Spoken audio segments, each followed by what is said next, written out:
Eh, Mis hermanos, muy buenas noches para ustedes. Para mí es buenas tardes, pero realmente es una alegría poderlos saludar y poder nuevamente encontrarnos en una nueva enseñanza con respecto al libro del Éxodo.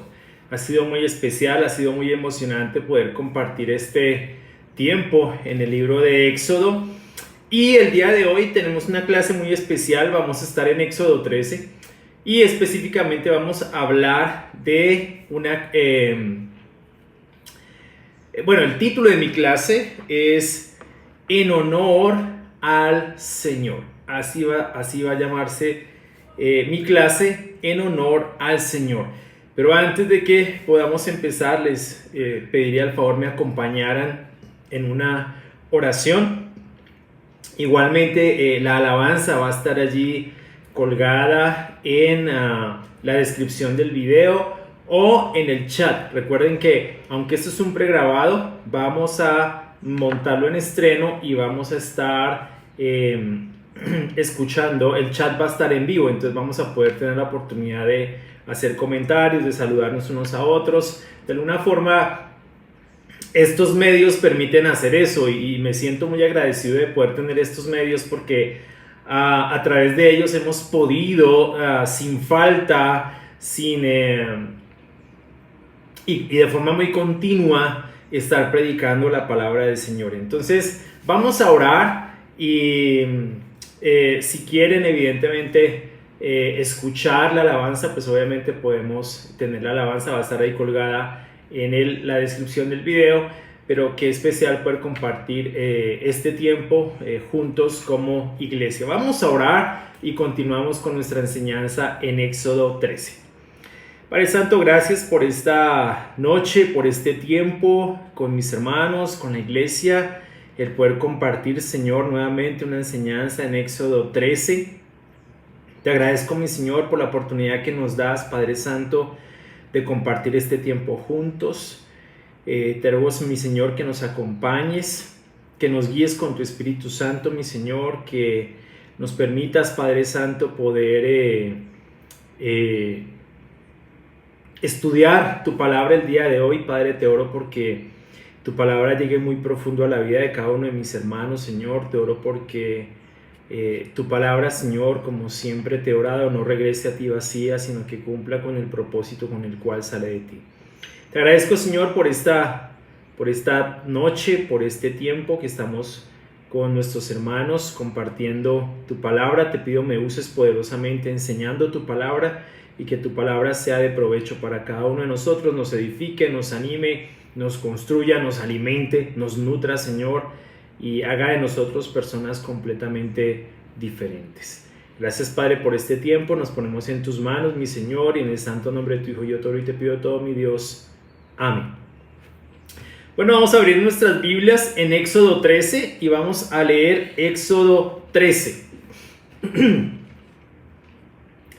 Éxodo 13, la semana pasada o las dos últimas semanas, Eugenio nos estuvo enseñando respecto a la Pascua, y creo que fue una enseñanza absolutamente importante, sobre todo para nosotros como cristianos, entendiendo que Cristo es nuestra Pascua, nuestro Cordero Pascual. Hoy vamos a retomar un poco el asunto de la Pascua, pero va a ser muy interesante lo que vamos a ver el día de hoy.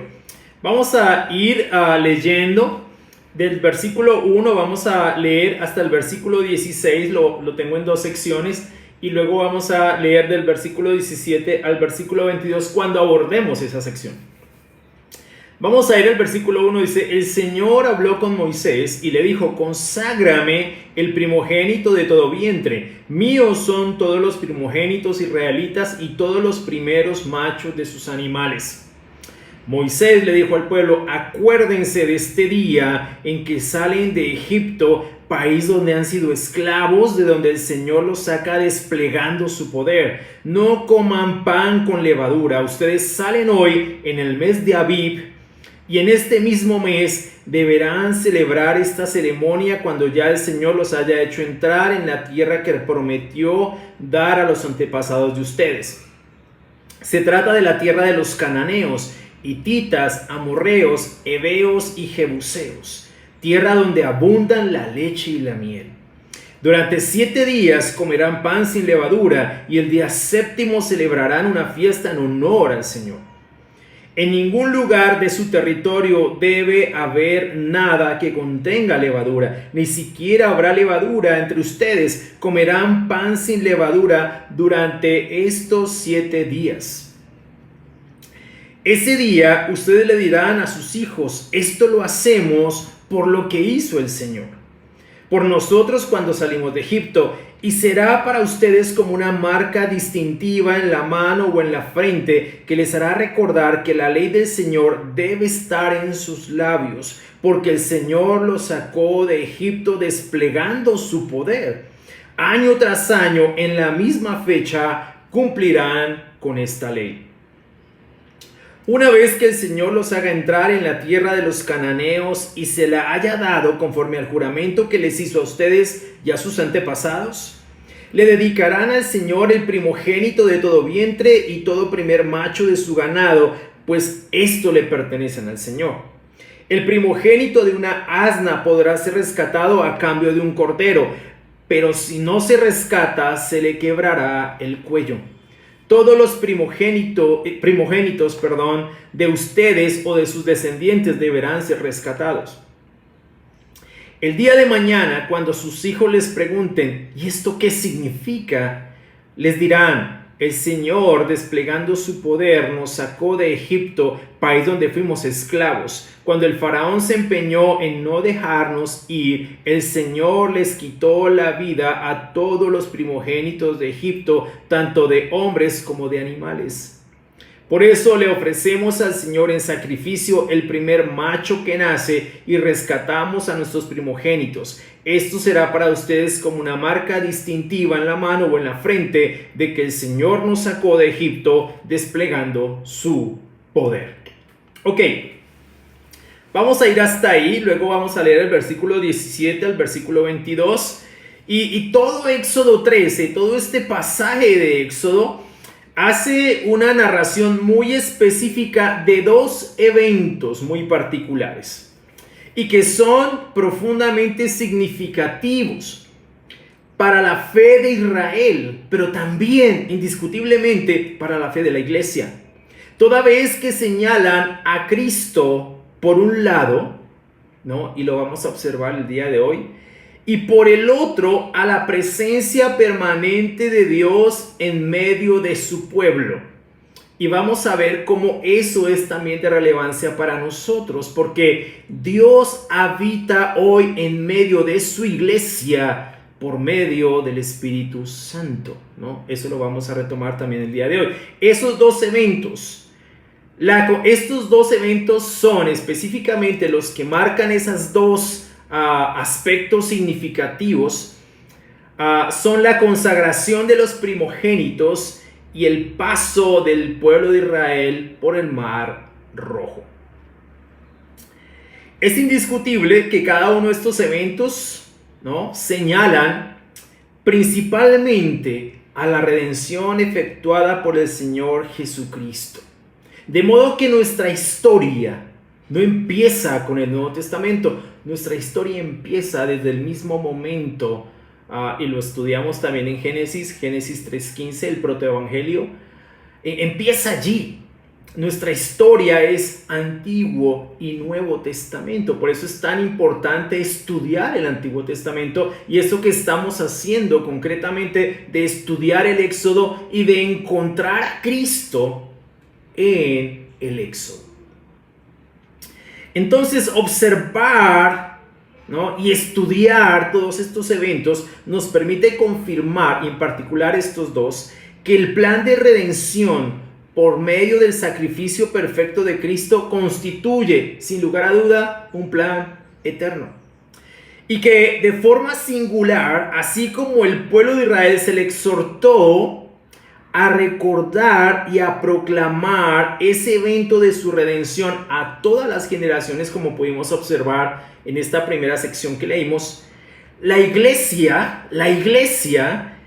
como pueblo de Dios como nación santa, como linaje escogido, tiene el compromiso, mis hermanos, ineludible de proclamar las buenas nuevas del Evangelio Redentor a todas las generaciones. Por eso es que es tan relevante para nosotros. Ahora vamos a ir a ese primer evento, la consagración de los primogénitos. Lo que vamos a leer del versículo 1 al versículo 16. Nuevamente, en esta primera sección, apreciamos en este encabezado, en el primer versículo, que la dirección de Dios al respecto de la liberación del pueblo de Israel de su esclavitud en Egipto es una prerrogativa suya.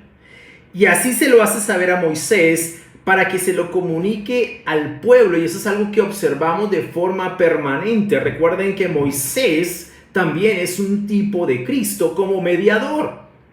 Moisés fue mediador entre Dios y su pueblo. Jesús es mediador entre Dios y su iglesia. De hecho, el Señor Jesucristo en este momento está a la derecha del Padre intercediendo por su iglesia. En esta situación en particular de la consagración de los primogénitos, no sé por qué el Señor le ordena a Moisés que se le consagren a él todos los primogénitos de todo vientre. Todos. La razón la expresa también allí en el pasaje. Míos son todos los primogénitos israelitas y todos los primeros machos de sus animales. Es importante entonces tener en cuenta para la comprensión de esta orden que Dios mismo adoptó como primogénito a Israel. En Éxodo 4:22, por ejemplo, podemos apreciar este evento. Entonces, dice Éxodo 4:22, tú le dirás de mi parte al faraón, Israel es mi primogénito. Ya te he dicho que dejes salir a mi hijo para que me rinda culto, pero tú no has querido dejarlo ir. Por lo tanto, voy a quitarle la vida a tu primogénito. Éxodo 4:22. Por otro lado, libró a Israel de la 10ª plaga, que ya lo hemos visto en clases anteriores. Se trató de la muerte de todos los primogénitos de Egipto, tal y como el Señor se lo había advertido al faraón. Por consiguiente, todo primogénito de Israel debía ser consagrado a él. Para Israel, esta celebración se asociaba con la salvación de la vida de sus primogénitos aquella noche de la Pascua en Egipto. La consagración de los primogénitos fue la última de las celebraciones recordatorias relacionadas con el Éxodo. El motivo principal de la Pascua, por ejemplo, era recordar la noche cuando Yahvé pasó de largo las casas de los hijos de Israel. Recuerdan que la sangre del cordero estaba en el dintel de las puertas y el ángel destructor pasó de largo. El de los acimos era recordar el día cuando Yahvé los sacó de Egipto. Y el de los primogénitos era recordar la matanza de los primogénitos egipcios, Esto lo señala el comentario Mundo Hispano y es importante tenerlo en cuenta. Aquí en este punto es importante recordar que Jesús, por ejemplo, fue consagrado como el primogénito de María en obediencia a esta ley. Lo podemos observar en Lucas 2, 22 y 23. Si quieren me acompañan allí, marquen Éxodo 13 y vamos a Lucas 2, 22, que me parece que es importante leer Lucas 2, 22. Porque es el cumplimiento de esa orden en la vida de Jesús. Asimismo, cuando se cumplió el tiempo en que, según la ley de Moisés, ellos debían purificarse, José y María llevaron al niño a Jerusalén para presentarlo al Señor, consagrarlo. Así cumplieron con lo que en la ley del Señor está escrito: todo varón primogénito será consagrado al Señor. También ofrecieron un sacrificio conforme a lo que la ley del Señor dice: un par de tórtolas o 2 pichones de palomas. Lo que corresponde, pues, evidentemente a la consagración de Jesús, pero también a la purificación de María. Cuando el Señor le ordena a Moisés que le consagre todo primogénito, la idea no es tanto la idea de separación del mundo, sino separar o dedicar para el servicio del Señor. Esta es más la idea subyacente aquí en el texto, en virtud de que todo le pertenece al Señor porque Él es el creador. Tomás, comentarista de este pasaje, refiere al respecto: Israel fue salvado a través de la destrucción de los primogénitos de Egipto, y ahora se requeriría de ellos que dedicaran sus propios primogénitos como un memorial constante de su liberación. Esa era la finalidad de la celebración de esta fiesta. Luego de esto, Moisés instruye al pueblo respecto a cómo deben recordar el día en que salen de Egipto. Les señalaba de forma muy concreta la razón por la cual salían de Egipto. Salían de un lugar donde por más de 400 años habían sido esclavos. Esto es algo que jamás deberían olvidar.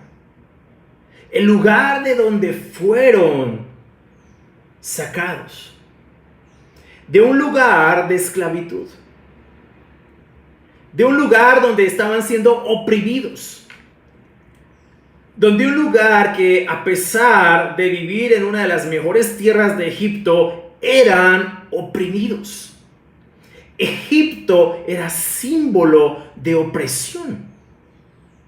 Era símbolo de opresión, y así lo estaban experimentando. Las 10 plagas fue la forma en que el Señor Todopoderoso, con un gran despliegue de poder, sacó al pueblo de Israel de ese lugar. Pero el pueblo jamás debería olvidar que estuvieron esclavos durante más de 400 años en Egipto. Egipto simbolizaba un lugar de esclavitud.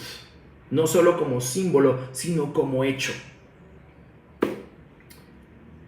Mis hermanos, nosotros fuimos sacados de un lugar así, de la esclavitud de nuestro pecado. Jamás debemos olvidar de dónde fuimos sacados. Jamás. No para regresar allí, sino para tener razones para adorar y honrar al Señor. Por eso el título de mi clase: en honor al Señor, porque a la larga todo esto que estamos estudiando en Éxodo 13 se trata de honrar al Señor. Nuestra vida como cristianos se da en función de honrar al Señor. Nuestro propósito como cristianos, más que tener una buena vida aquí, es honrar al Señor. Ese es nuestro propósito. Recordar que fuimos sacados de ese Egipto, del pasado de nuestras vidas, de ese lugar de esclavitud, con un gran despliegue de poder, que fue verdaderamente un milagro. No podemos olvidar el lugar de donde nosotros fuimos sacados. Y es algo que le tenemos que también contar a nuestros hijos: cómo fuimos rescatados de un lugar sin sentido. Porque esa es la obra del Evangelio. El milagro del Evangelio, haber sido rescatados de un lugar de esclavitud. Nuestros hijos, nuestras generaciones que van después de nosotros, tienen que conocer que fuimos sacados de un lugar de esclavitud.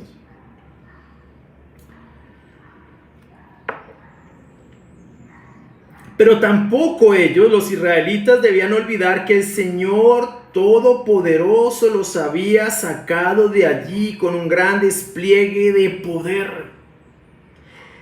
Era algo que debían recordar siempre y además celebrar. Y particularmente esta fiesta de los primogénitos era algo que debían celebrar. Ellos fueron librados de esa terrible 10ª plaga que cobró la vida de todos los primogénitos de Egipto. Pero los de ellos conservaron su vida. Nunca debían olvidar cómo el Señor los sacó con gran despliegue de poder. Era una fiesta que debían dedicar en honor al Señor. Nosotros tenemos que aprender de esto, hermanos. No podemos olvidar tan fácilmente de dónde fuimos sacados y por quién fuimos sacados. En virtud de que fuimos sacados. Y el terrible lugar de donde fuimos sacados. Jamás podemos pensar en regresar a un lugar en donde éramos esclavos. En donde éramos oprimidos por el pecado. A pesar de aparentemente ser una tierra como Gosén. Las instrucciones eran claras. Después de esto,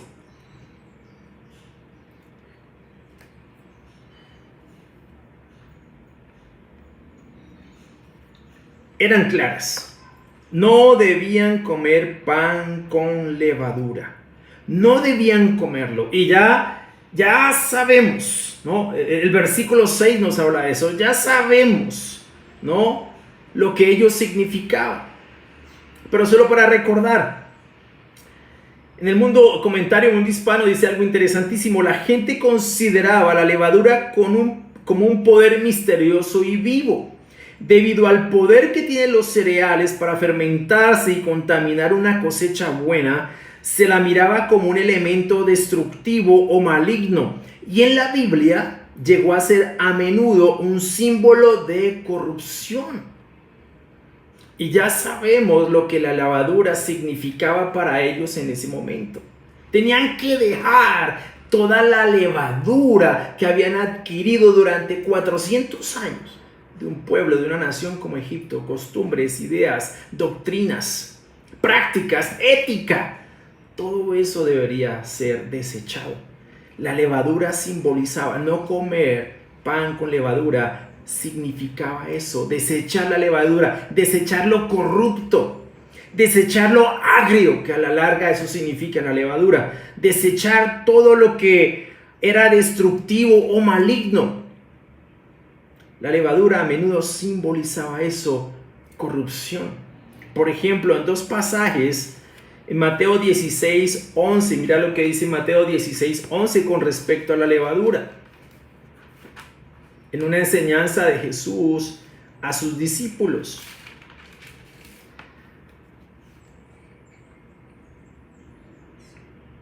Dice, ¿cómo es que no entienden que no hablaba yo del pan, sino de tener cuidado de la levadura de fariseos y saduceos?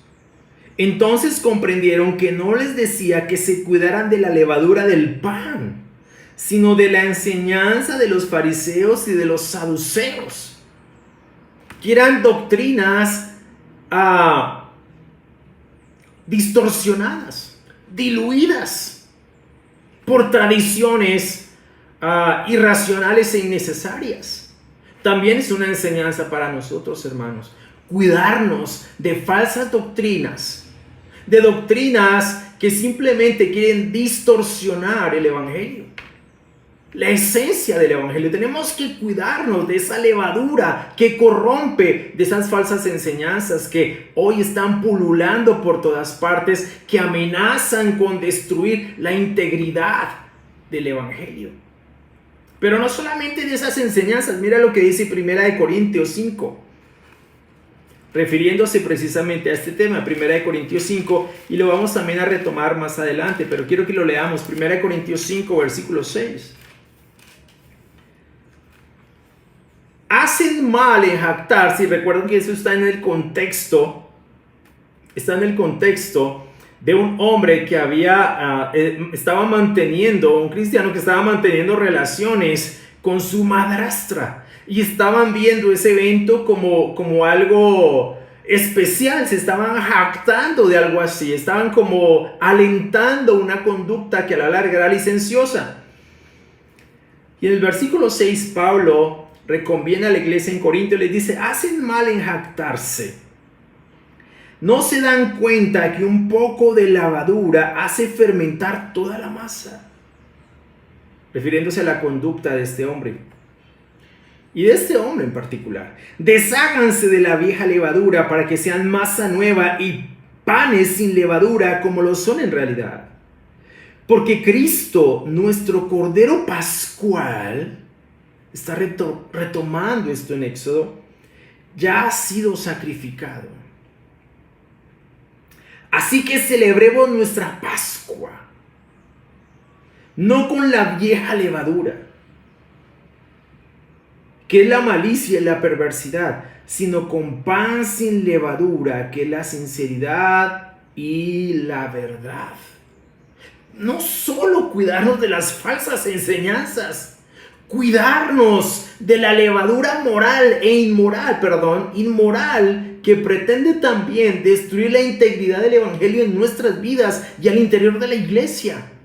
Tenemos que desechar esa levadura, porque estamos llamados a vivir con pan sin levadura, que es la sinceridad y la verdad, a vivir nuestra Pascua como realmente la debemos vivir, porque ya el Señor, nuestro Cordero Pascual, fue sacrificado.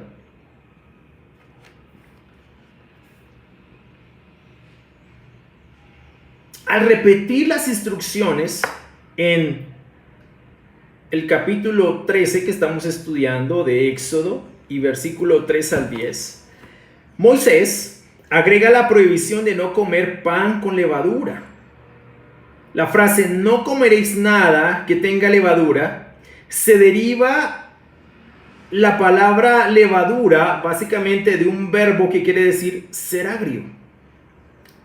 Esta fiesta recordatoria sería de suma importancia una vez que la gente llegara a la tierra de Palestina. ¿Por qué?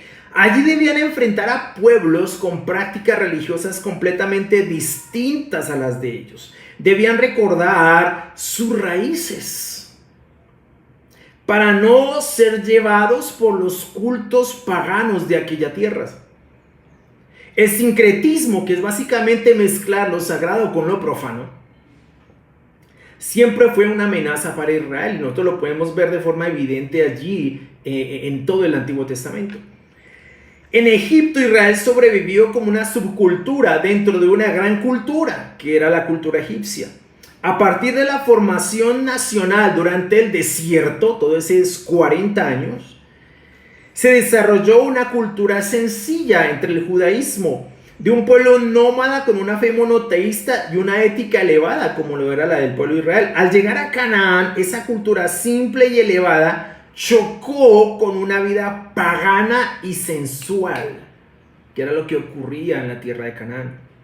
Además, el problema se agravaba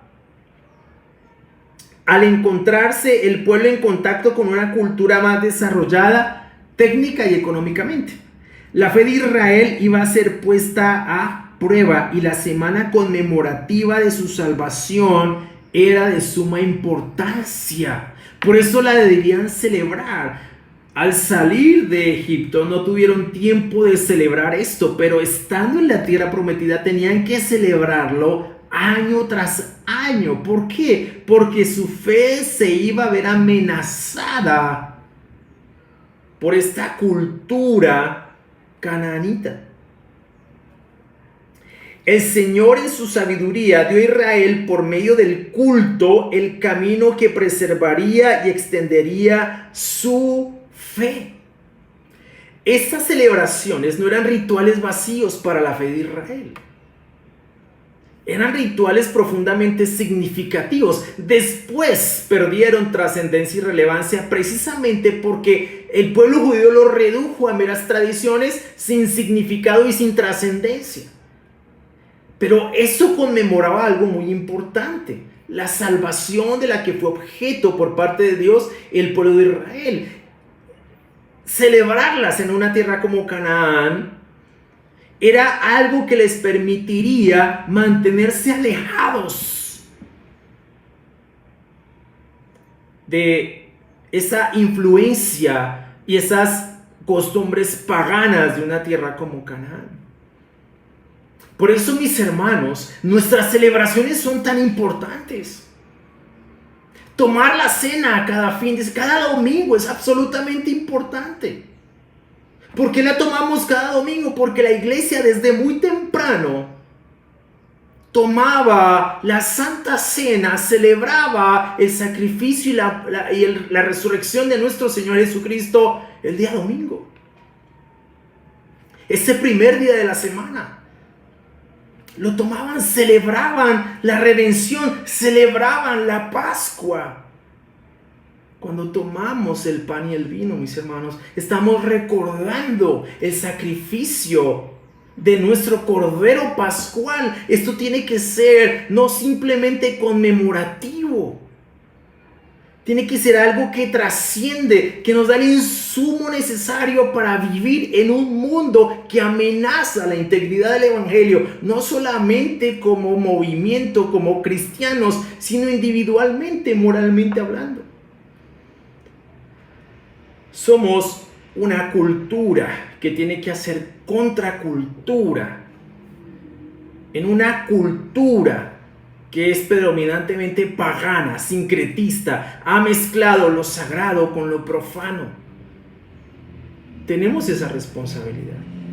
Por eso son tan importantes nuestras celebraciones. Por eso nos reunimos cada fin de semana. Por eso nuestras reuniones de familia. Por eso nuestra celebración de domingo no es simplemente porque no tenemos nada que hacer el fin de semana. Es porque conmemoramos, celebramos la victoria de nuestro Cordero Pascual y haber sido sacados del Egipto de donde fuimos sacados. De modo que, pensando en la iglesia contemporánea, las instrucciones dadas al pueblo de Dios en esta época de su historia ciertamente guardan relación y son relevantes para nosotros en una época de relativismos como la que nos encontramos.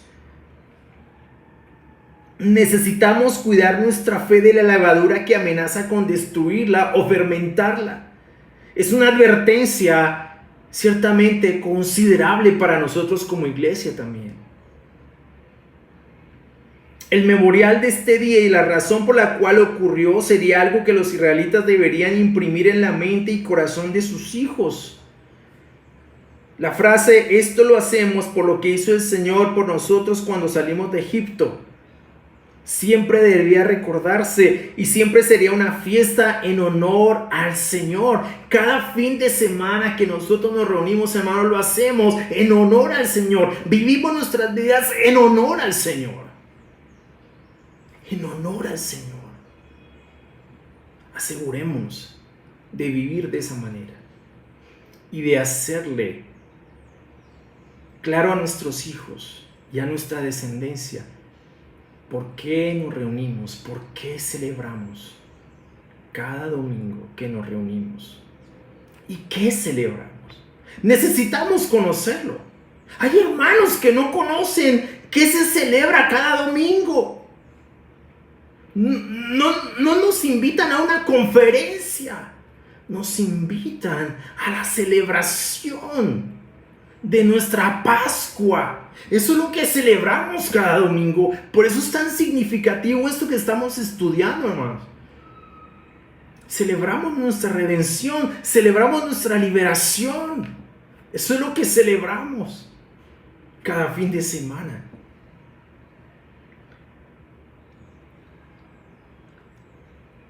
En el mes de Aviv, el pueblo judío necesitaba celebrar eso, es decir, mediados de marzo a mediados de abril, que era el primer mes del calendario hebreo. Más tarde, después del exilio, se usó para este mes el nombre de Nisan.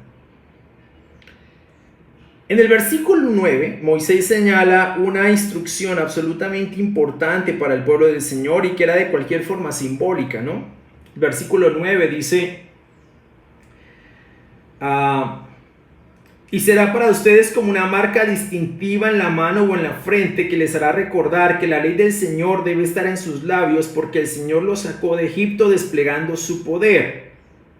Año tras año, en la misma fecha, cumplirán con esta ley.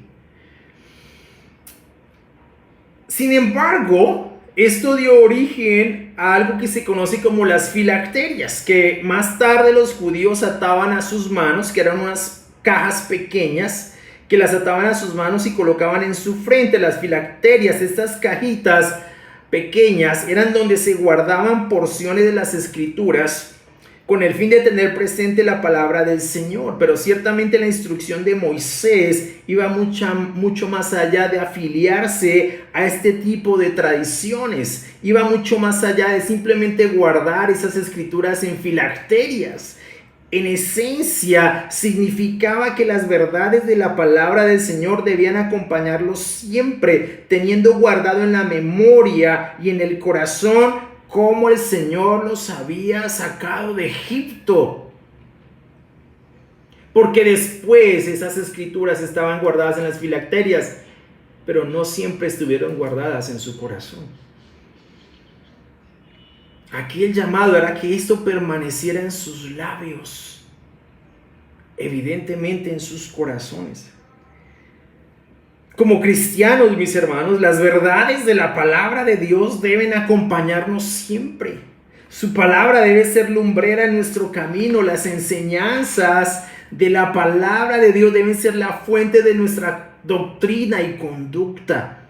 Es su palabra la que nos capacita para toda buena obra, como dice 2 de Timoteo 3:17, y es su palabra la que nos recuerda con verdad y profundidad el cómo y por qué fuimos rescatados y quién logró ese rescate para nosotros, que es otra verdad contenida en este pasaje y que vamos a observar a continuación. Pero esas verdades no tienen que estar guardadas simplemente en nuestros cuadernos, en nuestras notas. Son verdades que tienen que estar guardadas, atesoradas en nuestro corazón. La palabra de Dios tiene que ser lo que guía nuestras vidas. Tiene que ser la fuente de nuestra doctrina y conducta de lo que somos. Estas verdades siempre nos tienen que acompañar por el resto de nuestras vidas. En un momento en el que también, ¿no?, en el cristianismo contemporáneo, la palabra de Dios está siendo desatendida, está siendo desestimada, está siendo relegada, incluso por muchos que hoy se llaman predicadores de la palabra del Señor. Muchos de esos hombres definitivamente, y tenemos que cuidarnos de esa levadura, están desviando al pueblo de la sana enseñanza de la palabra de Dios, metiéndolos en ideas extrañas, en tradiciones extrañas, en movimientos extraños, cuando lo que tiene que predominar definitivamente es la palabra de Dios como fuente de fe, doctrina, conducta de la iglesia. Nuevamente, Moisés instruye al pueblo respecto a la dedicación del primogénito, ahí en el versículo 13 de Éxodo 13, 12 y 13. Y todo primer macho de su ganado, pues estos, como vimos al principio, le pertenecen al Señor. Moisés continúa instruyendo al pueblo con respecto al primogénito de un asna, por ejemplo. Aquí se menciona el tema del primogénito de un asna. Por ser un animal impuro, recuerden que el asno era un animal impuro porque no era rumiante ni tenía la pezuña dividida. Por ser un animal impuro, el primogénito de un asna no debía ser consagrado o dedicado al Señor. Este debía ser rescatado a cambio del sacrificio de un cordero. O sea, ese primogénito del asna no se dedicaba. ¿Por qué menciona el asna? Porque estos animales de carga eran animales importantes para la economía, ¿sí? Entonces eran animales que se estimaban precisamente por eso, pero finalmente eran animales impuros que no se podían consagrar. Esos primogénitos de animales como la asna, en este caso, no se podían consagrar. Debían ser rescatados, ¿sí? Y se rescataban a cambio del sacrificio de un cordero. En caso de no ser rescatado, se les quebraría el cuello, es decir, se sacrificarían. Los seres humanos, y el versículo 13 dice algo interesante: todos los primogénitos de ustedes o de sus descendientes deberán ser rescatados. Ahora bien, ¿qué significa eso? Los seres humanos no eran sacrificados, sino rescatados por medio de una ofrenda especial. Recuerden que todo esto apunta, ¿no?, al sacrificio de los primogénitos egipcios. Es una fiesta que conmemora esto.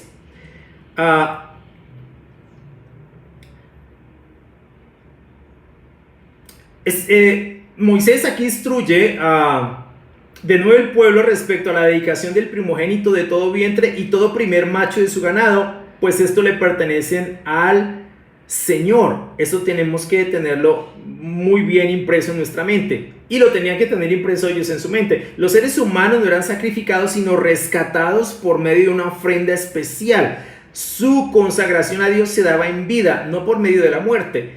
El verbo rescatar significa pagar rescate y apunta hacia el hecho de pagar por alguien para obtener su liberación.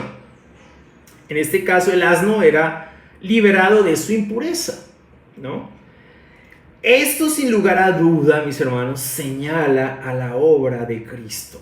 A pesar de que los seres humanos no eran sacrificados, en el caso nuestro fuimos rescatados, como dice Pedro, de la vida absurda que heredamos de nuestros antepasados, y el pago de ese rescate fue la sangre preciosa de nuestro Señor Jesucristo, como de un cordero sin mancha y sin defecto. Ahora bien, ¿de qué fuimos rescatados nosotros?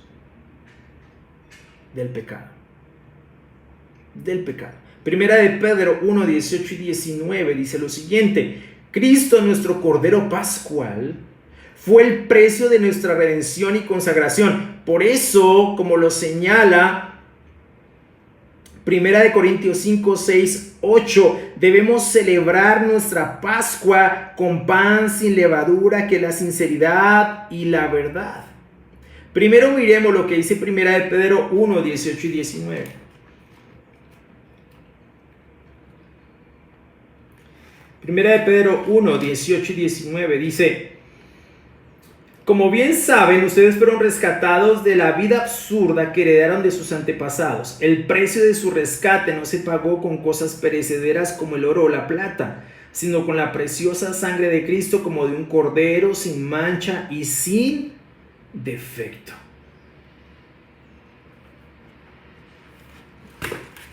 Ok. Nosotros fuimos rescatados, y el precio que se pagó por nuestro rescate fue la sangre de nuestro Cordero Pascual, como de un cordero sin mancha y sin defecto. Fuimos rescatados de la vida absurda. Esto tiene que tener un valor muy importante para nosotros, hermanos. Muy importante. O sea, fuimos rescatados de una vida absurda, del Egipto. De Egipto fuimos rescatados. El mundo está simbolizado por Egipto. Una vida de esclavitud, una tierra de esclavitud, una tierra de opresión, una tierra llena de levadura, una tierra impura. Fuimos rescatados de ese Egipto. El precio que se pagó por nuestro rescate sí fue la vida de un ser humano. Esta vez no fue la vida de un cordero, fue la vida de un ser humano, del Hijo de Dios. El precio que se pagó por nuestro rescate fue la preciosa sangre del Hijo de Dios. Del Hijo de Dios. La preciosa sangre del Señor Jesucristo, como de un cordero sin mancha y sin defecto.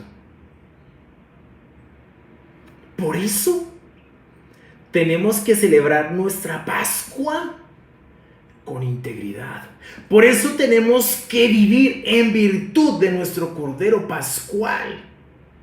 Por eso celebramos cada fin de semana la Santa Cena, pero no como un ritual vacío y sin trascendencia. Celebramos que nuestro Cordero Pascual nos rescató de la vida sin sentido. Por eso tenemos que celebrar esta Pascua, como lo señala Pablo en 1 Corintios 5, 6, 8.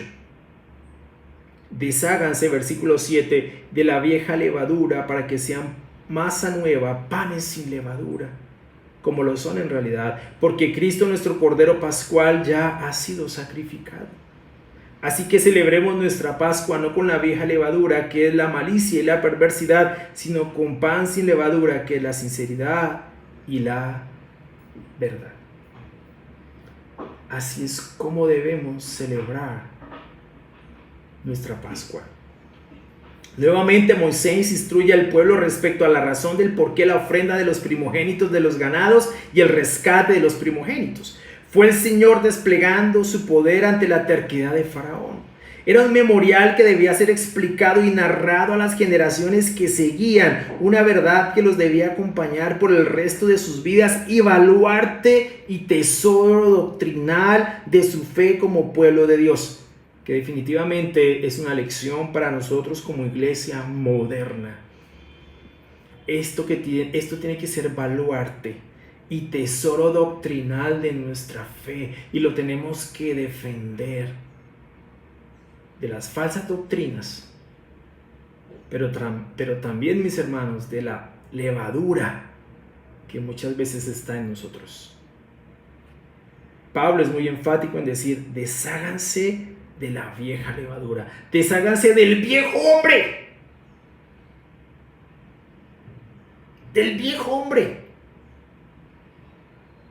porque estamos revestidos del nuevo, de Cristo. Por eso necesitamos vivir nuestra Pascua no con la vieja levadura, sino con pan sin levadura, en virtud de nuestro Cordero Pascual.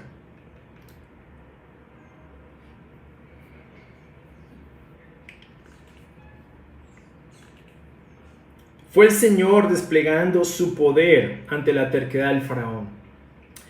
Hay algo interesante acá, y es que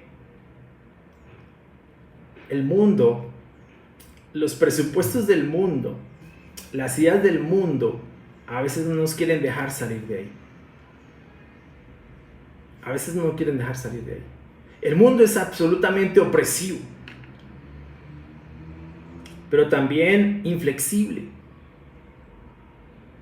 Por eso nosotros, hermanos, tenemos que predicar el Evangelio con tal profundidad que podamos convencer a nuestros familiares, amigos, vecinos, compañeros, de que lo que viven realmente es algo engañoso.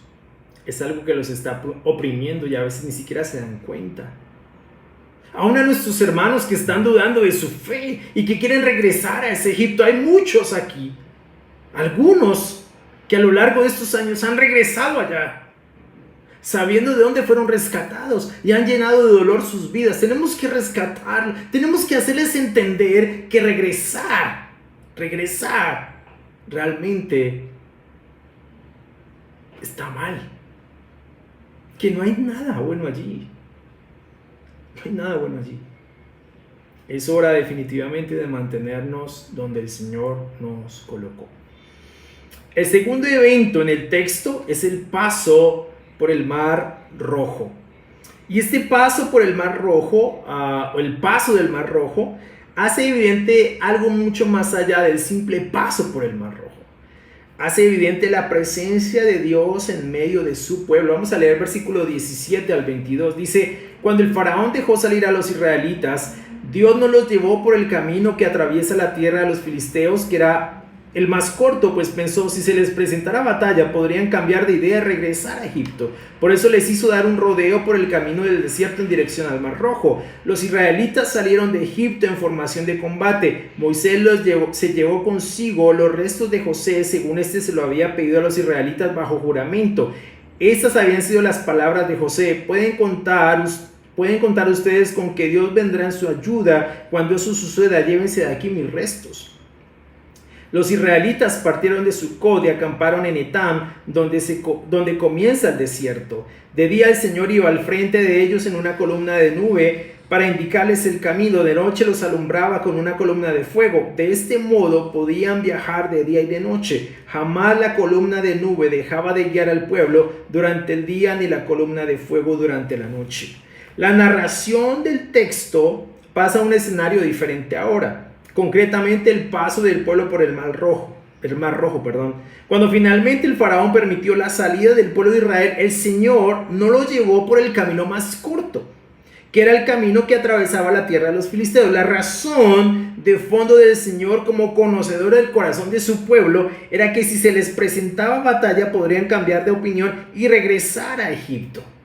Aun cuando los israelitas habían salido en formación de combate, como lo señala el texto, el Señor sabía que no estaban preparados para ello. Por eso Él peleó sus batallas en su lugar y los llevó por el camino más largo. El Señor en su sabiduría los condujo por un camino más largo, pero a la larga más seguro. Les hizo dar un rodeo por el camino del desierto en dirección al Mar Rojo, pero era un camino más seguro, ¿sabes? Yo creo que pensando en esto, el Señor sabe qué batallas podemos pelear y qué batallas no podemos pelear.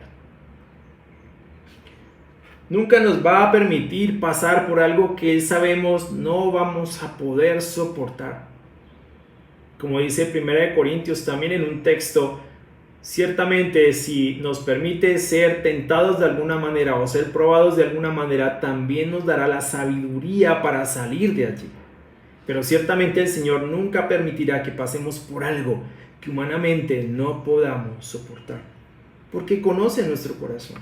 De modo que tenemos que estar atentos a lo que el Señor plantea para nosotros. Moisés se llevó consigo los restos de José, según este se lo había pedido a los israelitas bajo juramento. El texto especifica las palabras de José al respecto. Era de cualquier forma algo profético. Génesis 50, 24 y 25. Este texto de Éxodo señala a este texto de Génesis 50, 24 y 25. Y las palabras de José ciertamente fueron proféticas. Estaba sucediendo lo que José había predicho que iba a suceder. A pesar de que los israelitas estuvieron por más de 400 años en Egipto, en la mejor región de Egipto, que era Gosén, aún así eran esclavos. Además de eso, la promesa hecha a Abraham era que el Señor iba a conducir a su pueblo a la tierra prometida. Y esa tierra no era la tierra de Gosén en Egipto, por buena o por fértil que fuera. Egipto era un lugar de paso, era temporal, no era la tierra de la promesa. Para nosotros es una idea similar. Este mundo, por bueno que sea de muchas formas, no es nuestro hogar. Somos peregrinos. Nuestra tierra no es esta y debemos ser conscientes de ello más que en ninguna otra época de nuestra vida. La promesa del Señor Jesucristo en Juan 14:2 debería o debe cobrar un profundo sentido y relevancia hoy más que nunca, y mucho más ahora en el momento que estamos viviendo.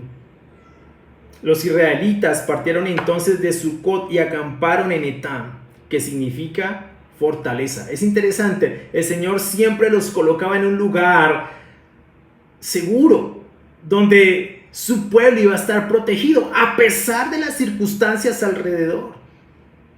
A pesar de eso.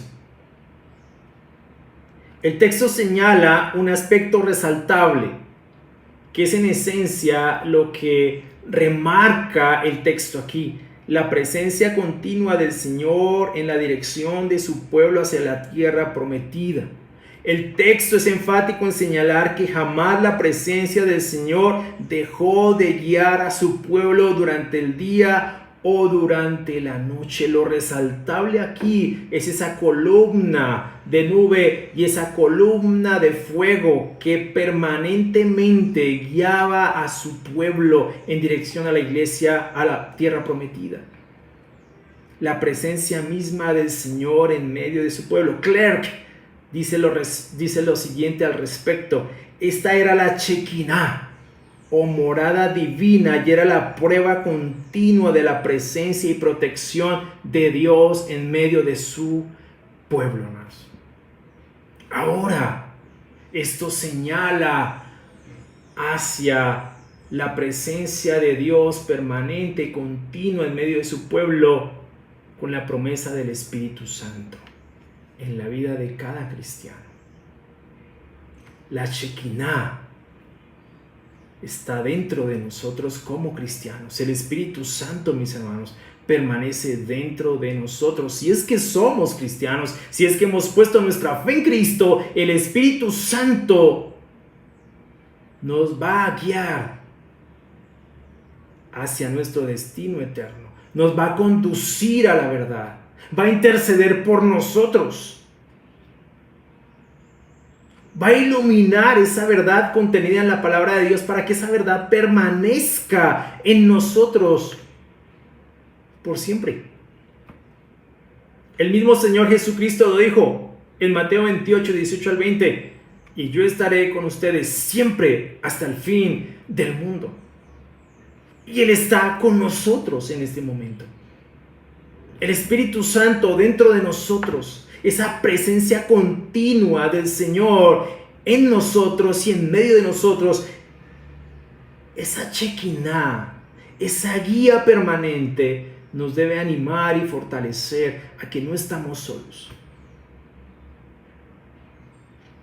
Los dos eventos que acabamos de estudiar son memoriales, no solo para el pueblo de Israel, sino también para nosotros, la iglesia contemporánea. El primero de ellos nos señala la redención efectuada por nuestro Señor Jesucristo, como vimos, nuestro Cordero Pascual como precio por nuestro rescate y consagración. Porque ya no fuimos solamente rescatados, ahora fuimos consagrados, dedicados al servicio del Señor, en honor al Señor. No simplemente fuimos rescatados para exhibir el rescate, fuimos rescatados para exhibir nuestra dedicación al Señor. Ahora estamos dedicados al Señor para servir al Señor, no para estar allí pasivos sin hacer absolutamente nada. El segundo, la presencia continua de Dios en medio de su pueblo, en la columna de nube y de fuego, señala la promesa del Espíritu Santo en la vida de quienes han puesto su fe en Cristo, como la presencia continua del Señor Todopoderoso en medio de su iglesia. Dos eventos que debemos celebrar igualmente, mis hermanos, en honor al Señor. Muchas gracias, mis hermanos. Era lo que quería compartir con ustedes el día de hoy. Qué especial poder compartir este tiempo con ustedes. Espero que esto los anime, los consuele, los fortalezca y que su palabra siempre se mantenga y permanezca en nuestros corazones. Los amo mucho, hermanos. Muchas gracias. Una feliz noche. Que descansen y nos vemos este domingo a las 10 de la mañana en un sermón más y mucho más profundo, mucho más especial del libro de Isaías. Muchas gracias, mis hermanos. Buen fin de semana. Nos vemos el domingo. Gracias.